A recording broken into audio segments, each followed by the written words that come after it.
ಇಂಥ ಸಿಂಪಲ್ ಆಗಿರುವ ಊಟ ಇದ್ದರೆ ಅಂತೂ ಆಹಾ ಅನ್ನುವಷ್ಟು ರುಚಿ ಇರುತ್ತೆ. ಕೆಂಪಕ್ಕಿ ಅನ್ನ ಹಾಗೆ ಮಜ್ಜಿಗೆ ಹುಳಿ, ಒಂದು ಉಪ್ಪಿನಕಾಯಿ ಪಲ್ಯ ಇದ್ದರೆ ಅಂತೂ ಹೊಟ್ಟೆ ತುಂಬ ಊಟ ಮಾಡ್ತೀರಾ. ಹಾಗಿದ್ರೆ ಬನ್ನಿ ಸಿಂಪಲ್ಲಾಗಿ ನೋಡ್ಕೊಂಬರೋಣ. ನಾನು ಮಜ್ಜಿಗೆ ಹುಳಿ ಮಾಡೋಕ್ಕೆ ನಾನು ಒಂದು ಅರ್ಧ ಲೀಟ್ರ್ ಮೊಸರನ್ನು ಮಜ್ಜಿಗೆ ಮಾಡಿ ಉಪ್ಪು ಹಾಕಿ ಪಕ್ಕದಲ್ಲಿ ಇಟ್ಕೊಂಡಿದ್ದೀನಿ. ಹುಳಿ ಮಾಡೋಕ್ಕೆ ನೋಡಿ ಶುಂಠಿ ಬೇಕಾಗುತ್ತೆ, ಸ್ವಲ್ಪ ಬೆಳ್ಳುಳ್ಳಿ, ಹಾಗೆ ಒಂದು 10 ಹಸಿಮೆಣಸಿನಕಾಯಿ, ಕೊತ್ತಂಬರಿ, ಕರಿಬೇವು. ಈಗ ಅದನ್ನೆಲ್ಲ ಫ್ರೈ ಮಾಡ್ಕೊಳ್ಳೋಣ. ಒಂದು ಚಿಕ್ಕ ಕಡಾಯಿ ತೊಗೊಂಡು ಅದಕ್ಕೆ ಒಂದು 10 ಹಸಿಮೆಣಸಿನಕಾಯಿ ಹಾಕ್ಕೊಂಡಿದ್ದೀನಿ. ಹಾಗೆ ಒಂದು 5-6 ಬೆಳ್ಳುಳ್ಳಿ ಎಸಳು, ಶುಂಠಿ ಒಂದು ಬಿಲ್ಲೆ ಗಾತ್ರದ್ದು, ಸ್ವಲ್ಪ ಕರಿಬೇವು ಸೊಪ್ಪು, ಹಾಗೆ 1 ಚಮಚದಷ್ಟು ಸಾಸಿವೆ, ಅರ್ಧ ಚಮಚದಷ್ಟು ಕಾಳುಮೆಣಸು,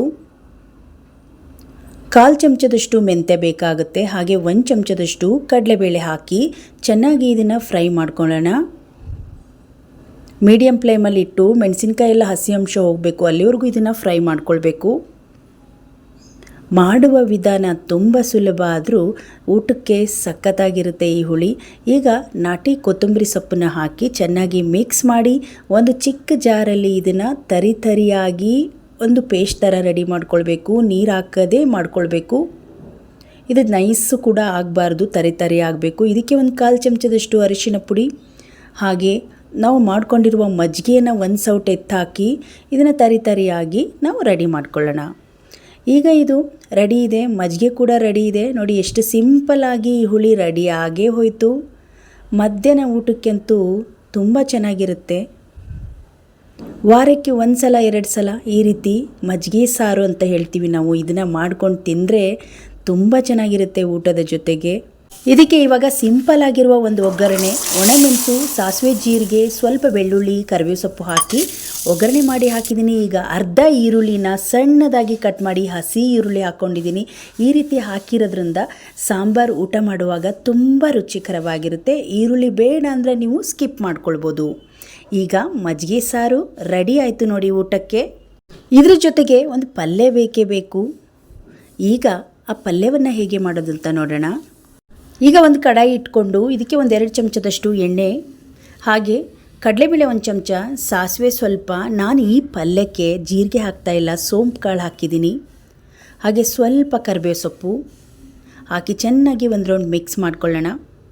ಈಗ ಹಸಿ ಮೆಣಸಿನ ಹಣ್ಣಾಗಿರುವುದು ತೊಗೊಂಡಿದ್ದೀನಿ ನಾನು. ಅದನ್ನು ಒಂದು 2-3 ಹಾಕಿ, ಒಂದು ದಪ್ಪದ ಈರುಳ್ಳಿನ ಸಣ್ಣದಾಗಿ ಕಟ್ ಮಾಡಿ ಹಾಕಿ ಈ ರೀತಿ ಸಿಂಪಲ್ಲಾಗಿ ಒಗ್ಗರಣೆ ರೆಡಿ ಮಾಡ್ಕೊಳ್ಬೇಕು. ನೋಡಿ ಒಗ್ಗರಣೆ ರೆಡಿ ಆಯಿತು. ಇವಾಗ ನಾನು ಇದಕ್ಕೆ ಹೆಸರು ಕಾಳು ಮತ್ತು ಸೀಮೆ ಬದನೆಕಾಯಿಯನ್ನು ತೊಗೊಂಡಿದ್ದೀನಿ. ಇದಕ್ಕೆ ಸ್ವಲ್ಪನೇ ಉಪ್ಪನ್ನು ಹಾಕಿ 1 ನಿಮಿಷಗಳ ಕಾಲ ಇದನ್ನು ಮಿಕ್ಸ್ ಮಾಡ್ಕೊಂಬಿಡೋಣ. ನಾವಿಲ್ಲಿ ಸೀಮೆ ಬದನೆಕಾಯಿ ಸಪ್ರೇಟಾಗಿ ಹಾಗೆ ಹೆಸರು ಕಾಳನ್ನು ಸಪ್ರೇಟಾಗಿ ನಾನು ಬೇಯಿಸ್ಕೊಂಡಿದ್ದೀನಿ. ಯಾಕಂದರೆ ಸೀಮೆ ಬದನೆಕಾಯಿ ನೀರಿನ ಅಂಶ ಇರೋದ್ರಿಂದ ಸಪ್ರೇಟಾಗಿ ಮಾಡ್ಕೊಳ್ಬೇಕು. ನೋಡಿ ಇಲ್ಲಿ ಉದ್ರುದ್ರಾಗಿ ಇರಬೇಕು. ಹೆಸರು ಕಾಳು ಕೂಡ ಜಾಸ್ತಿ ಬೆಂದಿರಬಾರ್ದು. ಸೀಮೆ ಬದನೆಕಾಯಿ ಹದವಾಗಿ ಬೆಂದಿದೆ. ಆ ಬೆಂದಿರುವ ನೀರು ಕೂಡ ಸ್ವಲ್ಪ ಹಾಕ್ತಾಯಿದ್ದೀನಿ.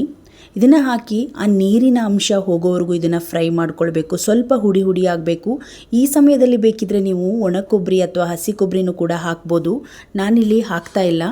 ಹಾಕಿಲ್ಲ ಅಂದರೂ ಕೂಡ ಈ ಪಲ್ಯ ತುಂಬ ಚೆನ್ನಾಗಿರುತ್ತೆ. ಹಾಗೆ ಇದಕ್ಕೆ 1-2 ಪುಡಿ ನೋಡೋದಾದರೆ 1 ಚಮಚದಷ್ಟು ಧನಿಯಾ ಪುಡಿ, ಹಾಗೆ ನಿಮಗೆ ಖಾರಕ್ಕೆ ಬೇಕು ಅನಿಸಿದರೆ ಅರ್ಧ ಚಮಚದಷ್ಟು ಖಾರದ ಪುಡಿ ಕೂಡ ಹಾಕೋಬೋದು. ನಾನಿಲ್ಲಿ ಸ್ವಲ್ಪ ಖಾರದ ಪುಡಿ ಹಾಕಿದ್ದೀನಿ, ಯಾಕಂದರೆ ಸ್ವಲ್ಪ ಹಸಿಮೆಣಸಿನಕಾಯಿ ಖಾರ ಇತ್ತು. ಹಾಗಾಗಿ ಚೆನ್ನಾಗಿ ಒಂದು ರೌಂಡ್ ಮಿಕ್ಸ್ ಮಾಡಿಕೊಂಡು ಆ ನೀರಿನ ಅಂಶ ಹೋಗೋವರೆಗೂ ಇದನ್ನು ಫ್ರೈ ಮಾಡ್ಕೊಂಡ್ಬಿಟ್ರೆ ರುಚಿಕರವಾಗಿರುವ ಹೆಸರು ಕಾಳು ಮತ್ತು ಸೀಮೆ ಬದನೆಕಾಯಲ್ಲಿ ಹೀಗೊಮ್ಮೆ ಪಲ್ಯ ಮಾಡಿ ನೋಡಿ, ತುಂಬ ರುಚಿಕರವಾಗಿರುತ್ತೆ. ಈಗ ಇದನ್ನು ಪ್ಲೇಟನ್ನು ಮುಚ್ಚಿ 1 ನಿಮಿಷ ಬೇಯಿಸ್ಕೊಂಡ್ಬಿಡೋಣ. ನೋಡಿ ಇವಾಗ ಪಲ್ಯ ರೆಡಿ ಆಯಿತು. ಇವಾಗ ತುಂಬ ಚೆನ್ನಾಗಿ ಘಮ್ ಅನ್ನುವ ಸ್ಮೆಲ್ ಬರುತ್ತೆ. ಮತ್ತು ಸೀಮೆ ಬದನೆಕಾಯಿ ಇದನ್ನ ಸಪ್ರೇಟಾಗಿ ಪಲ್ಯ ಮಾಡಿದರೂ ಕೂಡ ತುಂಬ ಚೆನ್ನಾಗಿರುತ್ತೆ. ನಾನು ಇದಕ್ಕೆ ಜೊತೆಗೆ ಹೆಸರು ಕಾಳು ಹಾಕಿದ್ದೀನಿ.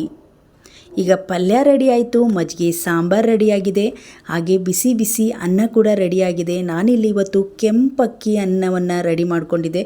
ಕೆಂಪಕ್ಕಿ ಅನ್ನದ ಜೊತೆಗೆ ಈ ಪಲ್ಯ ಇದ್ದರೆ ಸಾಕಾಗುತ್ತೆ. ಅದ್ರ ಜೊತೆಗೆ ನಾನು ಮಜ್ಜಿಗೆ ಸಾಂಬಾರು ಮಾಡ್ಕೊಂಡಿದ್ದೀನಿ. ಈಗ ನೋಡಿ ಒಂದು ತಟ್ಟೆಗೆ ಪಲ್ಯವನ್ನು ಬಡಿಸ್ಕೊಳ್ತಾ ಇದ್ದೀನಿ. ಹಾಗೆ ನೆಲ್ಲಿಕಾಯಿ ಉಪ್ಪಿನಕಾಯಿ ಹಾಕಿದ್ದೀನಿ. ಈಗ ಬಿಸಿ ಬಿಸಿಯಾಗಿರುವ ಕೆಂಪಕ್ಕಿ ಅನ್ನವನ್ನು ಕೂಡ ನಾನು ಹಾಕ್ಕೊಳ್ತಾ ಇದ್ದೀನಿ.